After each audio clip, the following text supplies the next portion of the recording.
Did some reading and writing, did করেছি সাম কিছু, reading পড়া, অ্যান্ড রাইটিং এবং লেখা, তাহলে কিছু পড়ালেখা করেছি। Had branch with my family, had করেছি ব্রাঞ্চ মানে ব্রাঞ্চ, উইথ সাথে মাই ফ্যামিলি আমার পরিবার, তাহলে আমার পরিবারের সাথে ব্রাঞ্চ করেছি। এবার ব্রাঞ্চটা কি?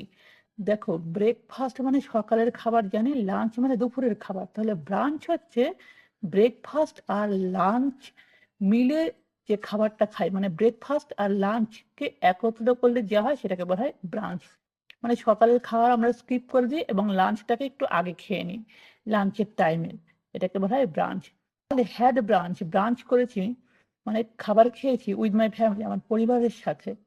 দেন went for a walk together, then তারপর ওয়েন্ট গিয়েছিলাম, ফর আ ওয়াক হাঁটতে, টুগেদার একসাথে, তাহলে তারপরে হাঁটতে গিয়েছিলাম একসাথে।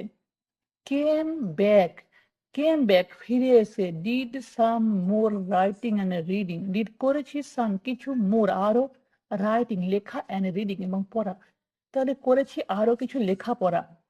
হ্যাড ডিনার, ডিনার করেছি, and watched a movie in the evening, and এবং ওয়াচ দেখেছি আ মুভি একটা সিনেমা, ইন দ্য ইভিনিং সন্ধ্যাবেলায়, তাহলে ডিনার করেছি এবং সন্ধ্যাবেলায় একটা মুভি দেখেছি। ইট ওয়াজ আ গুড ডে, ইট ওয়াজ এটা ছিল আ গুড ডে একটা ভালো দিন, তাহলে এটা ছিল একটা ভালো দিন।